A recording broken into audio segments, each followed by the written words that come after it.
Selamat pagi, siang, sore, dan malam untuk Ibu dosen dan teman-teman sekalian. Kami dari kelompok 3 akan mempresentasikan tentang masalah penelitian.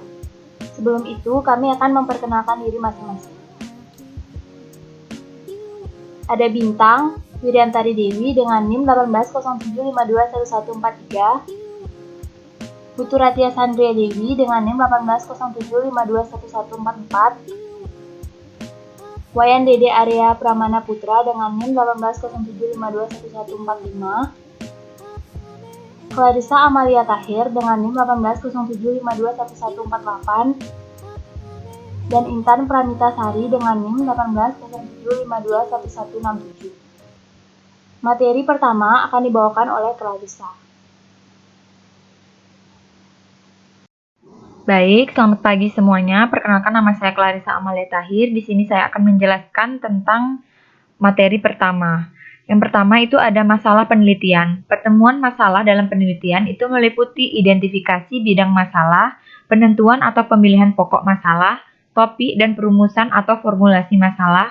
Penemuan masalah adalah tahap penelitian yang paling sulit karena masalah penelitian mempengaruhi strategi yang ditetapkan dalam pemecahan masalah penelitian.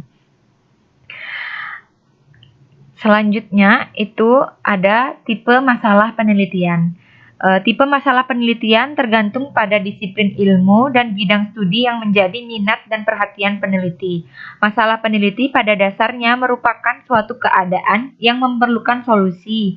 Sekarang mengidentifikasi ada empat kemungkinan tipe masalah dalam penelitian. Yang pertama, itu ada masalah-masalah yang ada saat ini di suatu lingkungan organisasi yang memerlukan solusi. Yang kedua, ada area-area tertentu dalam suatu organisasi yang memerlukan pembenahan atau perbaikan. Yang ketiga, ada persoalan-persoalan teoritis yang memerlukan penelitian untuk menjelaskan atau memprediksi fenomena. Yang terakhir, yang keempat itu ada pertanyaan penelitian yang memerlukan jawaban empiris.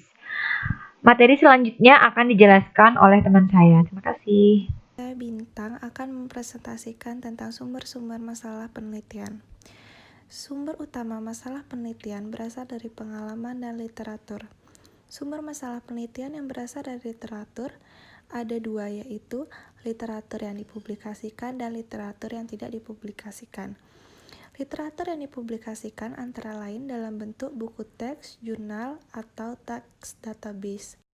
Yang kedua, ada literatur yang tidak dipublikasikan, antara lain berupa skripsi, tesis, disertasi, paper, atau makalah-makalah seminar. Adapun beberapa sumber penemuan masalah penelitian yang berasal dari literatur yang dipublikasikan, yaitu yang pertama ada buku teks, merupakan salah satu jenis literatur yang dipublikasikan yang berisi banyak informasi sebagai sumber penemuan masalah penelitian. Dari buku teks, peneliti dapat menggunakan daftar referensi untuk memilih artikel asli atau buku-buku yang relevan dengan masalah penelitian. Selanjutnya yaitu jurnal, merupakan jenis literatur yang berisi artikel-artikel yang menelaah berbagai macam konsep-konsep teoritis. Artikel dimuat dalam jurnal akademik atau jurnal profesional, dapat berupa artikel teoritis atau hasil penelitian empiris. Dan terakhir ada teks database, merupakan jenis literatur yang berisi kompilasi daftar buku, jurnal, majalah, atau literatur lainnya yang dipublikasikan secara periodik. Teks database dapat berupa cetakan dalam bentuk buku atau dipublikasikan melalui website dalam jaringan internet. Berdasarkan cakupan informasinya, teks database dapat dikelompokkan menjadi 3 bentuk, yaitu yang pertama ada bibliographic database, memuat daftar referensi, antara lain mengenai judul artikel, nama penulis, sumber publikasi, periode penerbitan, volume, dan nomor halaman. Contoh bibliographic database adalah Business Periodical Index, yang memuat daftar bibliografi artikel bisnis dan manajemen yang dipublikasikan dalam sejumlah jurnal bisnis dan ekonomi. Yang kedua ada abstract database, menyajikan abstrak atau ringkasan artikel. Salah satu jenis abstract database adalah abstrak disertasi yang berisi ringkasan komponen utama Dalam disertasi yang diklasifikasi berdasarkan judul penulis dan institusi dari sejumlah institusi akademik, misalnya seperti Dissertation Abstract International. Dan yang ketiga ada full text database, memuat kumpulan materi artikel secara lengkap. Full text database umumnya dapat diperoleh pada institusi-institusi yang memberikan jasa pelayanan database komputer, misalnya seperti manajemen contents. Selanjutnya, ide masalah penelitian dapat diperoleh dengan dua cara, yaitu dengan metode formal dan informal.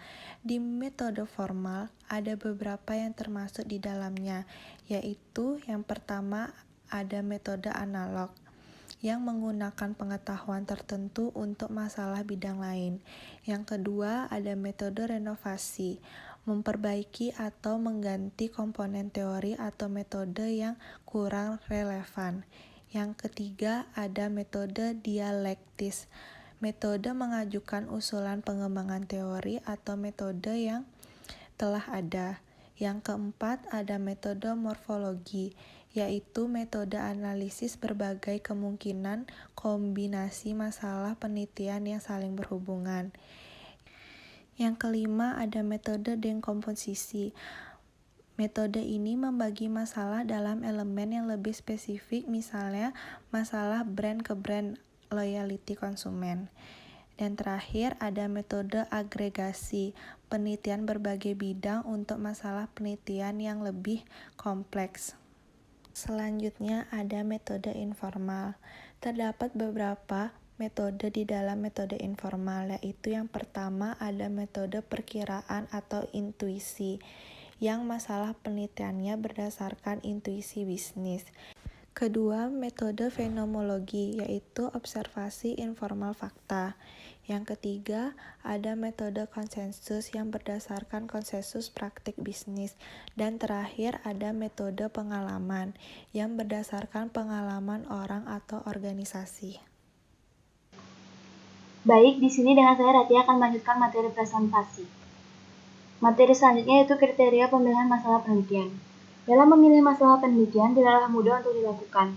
Terdapat beberapa pertimbangan dan kriteria dalam pemilihan masalah penelitian, di antaranya merupakan bidang masalah dan topik yang menarik. Pemilihan bidang masalah yang mengarahkan peneliti untuk menentukan topik dan permasalahan yang diteliti.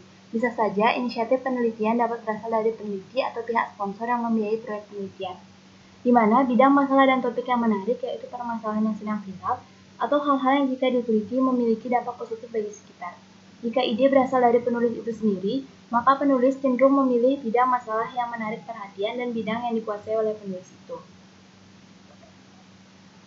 Ada beberapa kriteria dalam menentukan rumusan masalah menurut para ahli. Di antaranya, Tatang M. Amirin berpendapat bahwa masalah tersebut jika diteliti akan mempunyai arti penting baik bagi perkembangan ilmu maupun bagi kehidupan sehari-hari.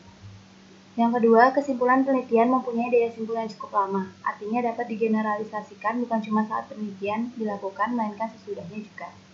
Yang ketiga, masalah tersebut memiliki daya tarik kuat baik bagi peneliti pribadi maupun masyarakat. Dan yang terakhir, secara operasional, masalah tersebut bisa diteliti, baik dari sudut prosedural, metodologi, maupun dari sudut ketersediaan datanya di lapangan. Selanjutnya, menurut Joko Subagio, menyatakan bahwa rumusan masalah itu dapat dirumuskan dalam bentuk pertanyaan, yang kedua dirumuskan dalam kalimat yang sederhana, yaitu kalimat yang tidak berbelit-belit, yang ketiga rumusan masalah harus singkat, padat, dan tidak menimbulkan kerancauan dalam pengertian, yang keempat tidak mempersulit dalam pencarian data lapangan, artinya data-data mudah ditemukan pada saat pencarian di lapangan, yang kelima mencerminkan keinginan penulis dalam melakukan penelitian, artinya inisiatif dan ide yang timbul dari penulis akan terdapat saat merumuskan masalahnya. Yang keenam, rumusan masalah dapat direfleksikan ke dalam judul. Dan yang terakhir, rumusan masalah dapat dipakai sebagai rumusan hipotesis. Yang kedua, ada signifikasi secara teoritis atau praktis. Dalam hal ini, penting bagi peneliti untuk mengetahui dan mempertimbangkan apakah bidang masalah dan topik penelitian yang menarik untuk diteliti memiliki signifikansi secara teoritis atau secara praktis. Maksudnya, apakah masalah penelitian yang ditimbulkan bisa dipertanggungjawabkan dengan hal-hal yang logis atau pasti sesuai pedoman dan kaidah-kaidah yang berlaku dan secara praktis untuk penelitian terapan. Adapun pertimbangan yang digunakan untuk menentukan signifikasi masalah yaitu Yang pertama, adanya dukungan konsep-konsep teoritis dari penelitian-penelitian sebelumnya yang mempunyai topik sejenis.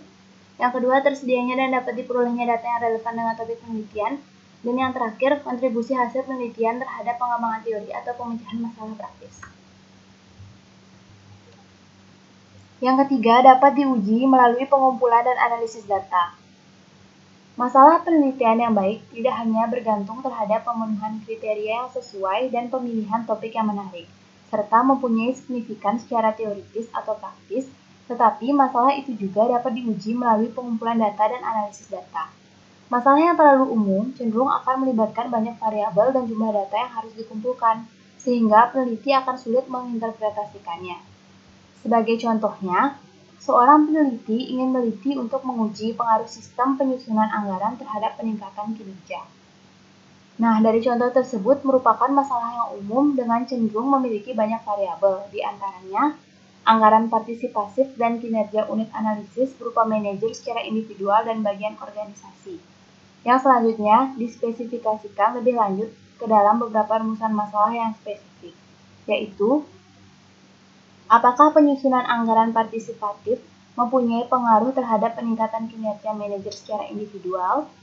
Dan yang kedua, apakah anggaran yang disusun secara partisipatif mempunyai pengaruh terhadap peningkatan kinerja bagian organisasi? Dari kedua rumusan masalah tersebut sudah mencerminkan variabel-variabel yang terkandung di dalamnya, yaitu manajer secara individual dan kinerja bagian organisasi. Yang keempat, sesuai dengan waktu dan biaya yang tersedia. Waktu dan biaya juga sangat penting diperhatikan karena dapat dilihat dari lamanya waktu pengamatan, unsur-unsur variabel yang diteliti, dan lingkungan subjek penelitian. Dalam hal ini penting karena waktu penelitian yang lama akan menyebabkan pembengkakan pada biaya penelitian.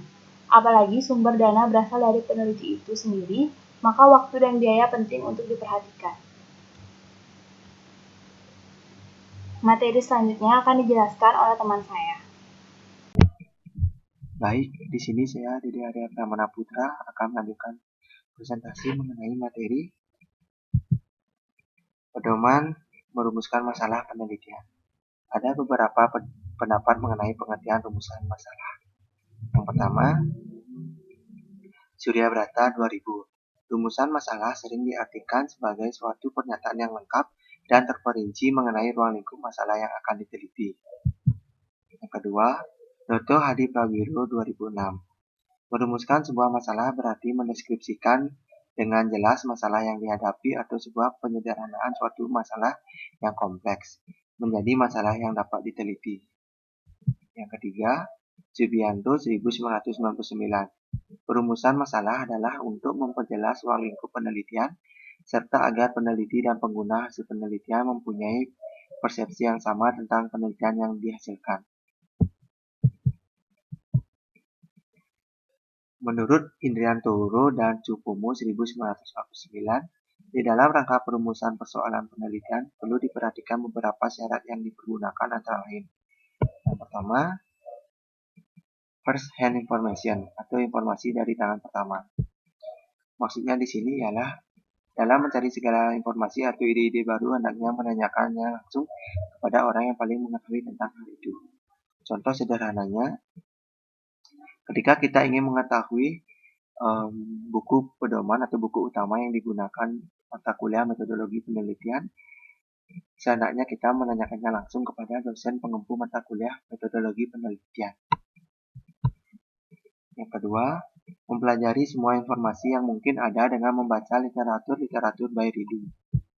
Ketika kita mempelajari literatur, sama dengan kita mempelajari subjek penelitian itu sendiri. Contohnya itu seperti buku, jurnal, dan alat publikasi lainnya. Selanjutnya, dalam kita mempelajari literatur, pedoman-pedoman yang perlu diperhatikan yaitu ada 5. Yang pertama, pelajari hasil-hasil yang telah dikemukakan orang lain dalam bidang yang bersangkutan atau dalam bidang yang hampir bersamaan. Yang B, masalah harus dirumuskan dengan jelas, singkat, dan padat serta tidak menimbulkan penafsiran yang berbeda. Yang C, diperlukan pembatasan penelitian sehingga penelitian yang dihasilkan lebih fokus dan tajam. Yang D, rumusan masalah akannya dapat ungkap hubungan antara dua variabel atau lebih. Contohnya, adakah perbedaan pengaruh kepemimpinan terhadap disiplin pegawai antara lembaga pemerintah dan swasta? Yang E, rumusan masalah akannya dinyatakan dalam kalimatannya. Sebagai contoh, apa faktor-faktor yang menyebabkan munculnya minat beli smartphone yang tinggi? Selanjutnya, beberapa contoh rumusan masalah penelitian dalam bentuk pernyataan. Yang pertama, bagaimana pengaruh idealisme terhadap komitmen pada profesi? Yang kedua, apakah ada hubungan antara partisipasi pemakai dan kepuasan pemakai dalam proses pengembangan sistem informasi? Berikut merupakan contoh rumusan masalah penelitian yang dinyatakan dalam bentuk tujuan penelitian. Contohnya itu, studi ini dimaksudkan untuk menguji dampak 3 variabel, yaitu gaya kepemimpinan, ketidakpastian lingkungan, dan informasi job relevan terhadap kegunaan yang dirasakan dari sistem penganggaran. Materi terakhir, kesalahan umum dalam penemuan masalah. Isaac dan Michael mengemukakan beberapa kesalahan yang umumnya dilakukan. Tahapan penemuan masalah penelitian. Yang pertama, peneliti mengumpulkan data tanpa rencana atau bertujuan penelitian yang jelas. Yang kedua, peneliti memperoleh sejumlah data dan berusaha untuk merumuskan masalah penelitian sesuai dengan data yang tersedia. Baik, selanjutnya akan dilanjutkan oleh teman saya. Baik, di sini saya akan menjelaskan masalah pertanyaan penelitian, pertanyaan manajemen, pertanyaan investigatif, dan pertanyaan pengukuran. Nah, pertanyaan penelitian, pertanyaan manajemen, pertanyaan investigatif, dan pertanyaan pengukuran secara hierarkis suatu permasalahan atau pertanyaan penelitian dimulai dari pertanyaan yang lebih umum, kemudian menukik ke pertanyaan sifatnya lebih khusus. Nah, di sini ada Cooper dan Emory pada tahun 1996 membedakan hierarkis pertanyaan menjadi 4 tingkatan, yaitu yang pertama ada pertanyaan manajemen, yang merupakan pertanyaan yang mencerminkan suatu keputusan yang harus dibuat seorang manajer dan merupakan masalah yang menyebabkan penelitian itu dilakukan. Yang kedua adalah pertanyaan penelitian. Begitu seorang peneliti mempunyai pertanyaan manajemen yang jelas, maka seorang peneliti harus menerjemahkannya dalam pertanyaan penelitian, yakni permasalahan pengumpulan informasi dan menekankan pada suatu fakta. Dan yang ketiga ada pertanyaan investigatif. Nah, pertanyaan ini merupakan pertanyaan penelitian yang lebih khusus. Bila masalah penelitian dirumuskan dengan baik, pertanyaan penelitian dirumuskan dengan jelas, maka dapat disimpulkan bahwa subpertanyaan khusus yang akan mengarahkan tahap-tahap perencanaan riset dari proses penelitian. Di sini dalam mengembangkan daftar pertanyaan investigasi perlu dimasukkan. Yang pertama adalah pertimbangan kinerja seperti biaya relatif dari pilihan-pilihan yang diajukan, kecepatan pengemasan laptop yang diservis, dan kondisi laptop uji yang dikemas dengan bahan-bahan yang berbeda. Yang kedua adalah masalah sikap seperti kualitas layanan yang dirasakan. Dan yang ketiga adalah masalah perilaku, itu seperti kemudahan penggunaan oleh karyawan dalam pengemasan dengan bahan yang dipertimbangkan. Nah, di sini ada contoh pertanyaan seperti bagaimana kedudukan masyarakat berkaitan dengan keuangan dan pemanfaatannya. Yang pertama adalah jasa keuangan khusus apa yang dipakai. Yang kedua adalah sejauh mana jasa tersebut menarik. Yang ketiga adalah faktor apakah yang mempengaruhi seseorang untuk menggunakan jasa tersebut. Yang keempat adalah pertanyaan pengukuran. Pertanyaan pengukuran merupakan tahap terakhir dari hierarki.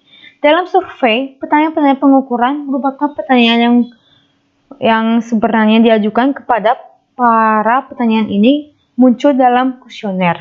Contohnya seperti, bagaimana penelitian Anda terhadap kualitas dan harga produk A? Baik, sekian dari presentasi kelompok saya. Apabila ada salah kata, kami mohon maaf. Kita tutup dengan sesi diskusi.